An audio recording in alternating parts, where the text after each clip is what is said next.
ನಮಸ್ಕಾರ ಸ್ನೇಹಿತರೆ, ಇವತ್ತೊಂದು ನವಾಬಿ ಪನ್ನೀರ್ ಗ್ರೇವಿ ಮಾಡೋದು ತೋರಿಸ್ತೀನಿ. ಒಂದು 20 ಗೋಡಂಬಿ ತೊಗೊಂಡಿದ್ದೀನಿ, 1 ಸ್ಪೂನಷ್ಟು ಗಸಗಸೆ ತೊಗೊಂಡಿದ್ದೀನಿ. ಈಗ ಇದಕ್ಕೆ ಗಸಗಸೆ ಹಾಕಿ ಒಂದು ಸ್ವಲ್ಪ ಬಿಸಿ ಹಾಲಲ್ಲಿ ನೆನೆಸಿ ಒಂದು ಸ್ವಲ್ಪ ಹೊತ್ತು ಬಿಡೋಣ. ಇದನ್ನು ರುಬ್ಕೊಳ್ಳೋದಕ್ಕೆಲ್ಲ ಇದು ಬೇಕಾಗುತ್ತೆ, ಪೇಸ್ಟ್ ಮಾಡ್ಕೊಳ್ಳೋದಕ್ಕೆ. ಈಗ ಒಂದು ಸ್ವಲ್ಪ ಬಿಸಿ ಹಾಲು ಹಾಕೋಣ. ಬಿಸಿ ಹಾಲು ಹಾಕೋದ್ರಿಂದ ಒಂದು ಅರ್ಧ ಕಪ್ಪಷ್ಟು ನಾವು ಇಲ್ಲಿ ಕ್ರೀಮ್ ಬಳಸೋ ಅವಶ್ಯಕತೆ ಇರೋದಿಲ್ಲ. ನೆನೆಸಿ ಇದನ್ನೇ ರುಬ್ತೀವಲ್ಲ, ಚೆನ್ನಾಗಿರುತ್ತೆ ಇದು. ಈಗ ನೆನೆಸ್ಕೊಂಡು ಈ ಥರ ಇಟ್ಕೊಂಬಿಡೋಣ. ಈಗ ನಾವು ನೆಕ್ಸ್ಟ್ ಇದಕ್ಕೆ ಒಂದು ಪನ್ನೀರ್ ಈ ಥರ ತುಂಡು ಮಾಡಿ ತಗೊಂಡಿದ್ದೀನಿ. ಪನ್ನೀರ್ ಎಷ್ಟು ಬೇಕೋ ಅಷ್ಟು, ಒಂದು 200 ಗ್ರಾಮ್ ಪನ್ನೀರ್ ಇದ್ದರೆ ಸಾಕಾಗ್ತದೆ. ಈಗ ನಾವು ಇದನ್ನು ರುಬ್ಕೊಂಡು ಗಸಗಸೆ ನೆನೆಸಿರೋದು ರುಬ್ಕೊಂಡು ಈ ಥರ ಬಂದಿದ್ದೀವಿ. ಈಗ ನೆಕ್ಸ್ಟು ಪ್ಯಾನ್ಗೆ ಎಣ್ಣೆ ಹಾಕೋಣ. ಎಣ್ಣೆ ಹಾಕ್ಬಿಟ್ಟು ಪನ್ನೀರ್ನೆಲ್ಲ ಸ್ವಲ್ಪ ಫ್ರೈ ಮಾಡ್ಕೊಂಬಿಡೋಣ. ಚೆನ್ನಾಗಿರುತ್ತೆ ಗ್ರೇವಿಗೆ. ಹಂಗೆ ಹಾಕೋ ಬದಲು ಫ್ರೈ ಮಾಡಿ ಹಾಕಿದ್ರೆ ಟೇಸ್ಟಿಯಾಗಿರುತ್ತೆ. ಈಗ ಪನ್ನೀರ್ ಹಾಕೋಣ. ಈಗ ಪನ್ನೀರ್ ಹಾಕಿ ಇದನ್ನು ಫ್ರೈ ಮಾಡ್ಕೊಳ್ಳೋಣ. ಸ್ವಲ್ಪ ಹೊಂಬಣ್ಣ ಬರೋವರೆಗೂ ಫ್ರೈ ಮಾಡಿಕೊಂಡು ತೆಗೆದಿಟ್ಕೋಬೇಕು. ಇದನ್ನು ಚೆನ್ನಾಗಿ ಸಣ್ಣ ಉರಿನಲ್ಲಿ ನಾವು ಇದನ್ನು ಇಟ್ಕೊಂಡು ಇದು ಫ್ರೈ ಮಾಡ್ಕೋಬೇಕು, ಹೊಂಬಣ್ಣ ಬರೋವರೆಗೂ.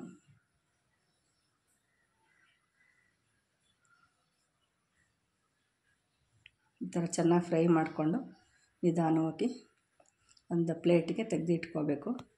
ಇದು ಚಪಾತಿ, ನಾನು, ರೋಟಿ ಎಲ್ಲದಕ್ಕೂ ಚೆನ್ನಾಗಿರುತ್ತೆ ಇದು ಗ್ರೇವಿ. ಇದು ಹೋಟೆಲಲ್ಲಿ ಹೋದಾಗ ತಗೊಂಡಿದ್ವಿ, ನೋಡೋಣ ಅಂತ ಟ್ರೈ ಮಾಡಿದೆ. ತುಂಬ ಸಖತ್ತಾಗಿ ಬಂತು. ಇದು ಮಾತ್ರ ಚೆನ್ನಾಗಿದೆ, ಮಾತ್ರ ಟೇಸ್ಟ್ ತುಂಬ ಚೆನ್ನಾಗಿರುತ್ತೆ. ಖಂಡಿತ ಮಾಡಿಕೊಂಡು ನಮಗೂ ಸಬ್ಸ್ಕ್ರೈಬ್ ಮಾಡ್ತಾಯಿರಿ. ಈಗೆಲ್ಲ ಪನ್ನೀರೆಲ್ಲ ಕರೆದಿರೋದನ್ನೆಲ್ಲ ತೆಗೆದಿಟ್ಕೊಂಬಿಡೋಣ. ಇವಾಗ ತೆಗೆದಿಟ್ಕೊಂಡು ನಾವು ಈಗ ನೆಕ್ಸ್ಟು ಇದೇ ಬಾಣಲೆ ಒಳಗೆ ಇದು ಈರುಳ್ಳಿ ಎಲ್ಲ ಹಾಕೋಣ. ಫಸ್ಟು ಈರುಳ್ಳಿ ಹಾಕೋಣ. ಸಣ್ಣಗೆ ಹೆಚ್ಚಿರೋದು, ಬೇಕಾದ್ರೆ ಪೇಸ್ಟ್ ಮಾಡೋ ಹಾಕೋಬೋದು. ನಾನು ಸಣ್ಣಗೆ ಹೆಚ್ಚಿರೋದು ಈರುಳ್ಳಿ ಹಾಕ್ಕೊತಾ ಇದ್ದೀನಿ. 2 ಈರುಳ್ಳಿ ಹಾಕಿ ಚೆನ್ನಾಗಿ ಫ್ರೈ ಮಾಡ್ಕೊಳ್ಳೋಣ. ಇದನ್ನು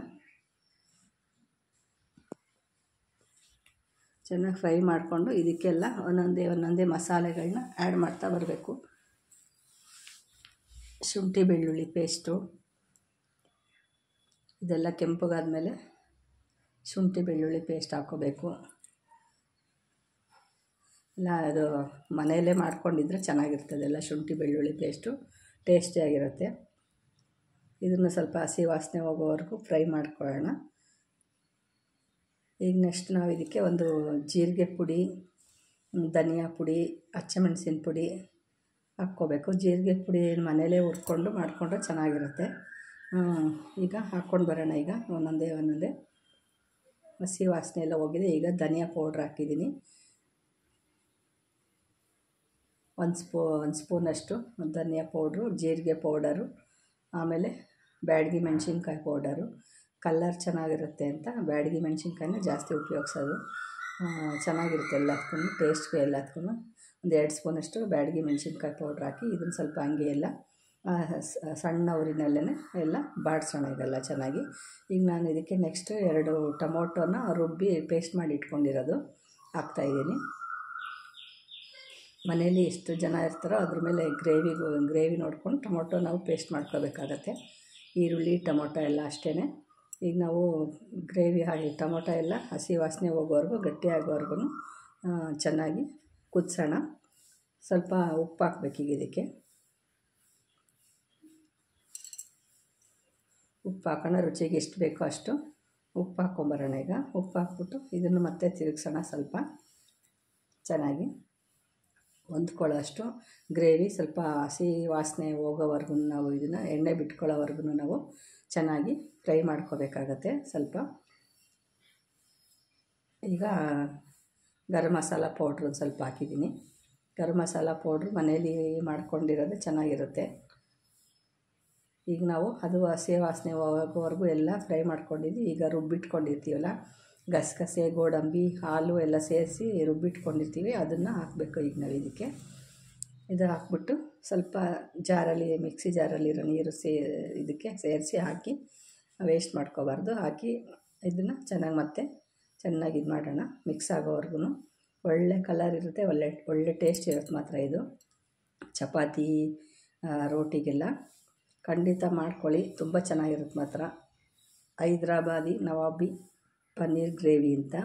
ಈಗ ಒಂದೆರಡು ಹಸಿಮೆಣ್ಸಿನ್ಕಾಯಿ ಹಾಕೋಣ ಲಾಸ್ಟಿಗೆ. ಈಗ ನಾವು ಪನ್ನೀರೆಲ್ಲ ಎಣ್ಣೆಲಿ ಕರೆದಿಟ್ಕೊಂಡಿರ್ತೀವಲ್ಲ ಅದನ್ನು ಸೇರಿಸೋಣ ಇವಾಗ. ಈಗೆಲ್ಲ ಚೆನ್ನಾಗಿ ಮಿಕ್ಸ್ ಮಾಡ್ಕೊಳ್ಳೋಣ. ಮಸಾಲೆ ಎಲ್ಲ ಚೆನ್ನಾಗಿ ಹಿಡಿಯೋವರೆಗೂ ಬೇಯಿಸೋಣ. ಈಗ ಇದನ್ನು ತುಂಬ ಚೆನ್ನಾಗಿರುತ್ತೆ, ಟೇಸ್ಟಿಯಾಗಿರುತ್ತೆ, ಸಖತ್ತಾಗಿರುತ್ತೆ ಮಾತ್ರ. ಎಲ್ಲ ಚೆನ್ನಾಗಿದೆ ನೋಡಿ, ತುಂಬ ಚೆನ್ನಾಗಿದೆ. ಈಗ ನಾವು ಈ ಕಸೂರಿ ಮೇಥಿನ ಸ್ವಲ್ಪ ಲಾಸ್ಟಿಗೆ ಚೆನ್ನಾಗಿ ಕ್ರಷ್ ಮಾಡಿಬಿಟ್ಟು ಹಾಕೋಣ. ಈಗ ಹಾಕಿದರೆ ಮುಗೀತು ಹೈದ್ರಾಬಾದಿ ನವಾಬಿ ಪನ್ನೀರ್ ಕರಿ. ನೋಡಿ ಎಲ್ಲ ಗಟ್ಟಿ ಆಗ್ತಾಯಿದೆ. ಎಣ್ಣೆ ತೇಲ್ ಬಿಟ್ಕೊಳ್ಳೋವರೆಗೂ ಇದು ಮಾಡಿಕೊಂಡು ಹಿಂಗೆ ಬೇಯಿಸ್ಕೊಂಡು ನಾವು ಸರ್ವ್ ಮಾಡೋಕ್ಕೆ ರೆಡಿ ಮಾಡ್ಕೋಬೋದು. ಚೆನ್ನಾಗಾಗಿದೆ ನೋಡಿ, ತುಂಬ ಚೆನ್ನಾಗಿದೆ. ಹಿಂಗೆ ಸರ್ವಿಂಗ್ ಬೌಲ್ಗೆ ಹಾಕಿದ್ದೀನಿ. ಇದನ್ನು ನಾವು ಚಪಾತಿಗೆ ಎಲ್ಲದಕ್ಕೂ ಬಳಸ್ಕೊಂಡು ತಿನ್ನೋದಕ್ಕೆ ಚೆನ್ನಾಗಿರುತ್ತೆ.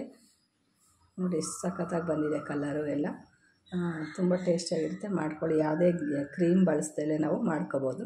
ಇದನ್ನು ಚಪಾತಿ ನಾನ್ ಜೊತೆಗೆ ಖಂಡಿತ ಸರ್ವ್ ಮಾಡಿರಿ, ಖಂಡಿತ ಪ್ರಯತ್ನ ಮಾಡಿ, ತುಂಬ ಚೆನ್ನಾಗಿರುತ್ತೆ. ಹೋಟೆಲ್ ಹೋಗಿ ಅಲ್ಲಿ ಇಲ್ಲಿ ನಾವು ದುಡ್ಡು ಖರ್ಚು ಮಾಡೋದಲ್ಲ, ಮನೇಲೇ ಎಲ್ಲರಿಗೂ ಮಾಡ್ಕೋಬೋದು, ಟೇಸ್ಟಿಯಾಗಿರುತ್ತೆ. ಖಂಡಿತ ಮಾಡ್ಕೊಳ್ಳಿ, ಪ್ರಯತ್ನ ಮಾಡಿ. ನೋಡಿ ಸಖತ್ತಾಗಿ ಬಂದಿದೆ ಪನ್ನೀರ್ದು ಗ್ರೇವಿ. ಓಕೆನಾ? ಬಾಯ್. ಖಂಡಿತ ಮಾಡಿ.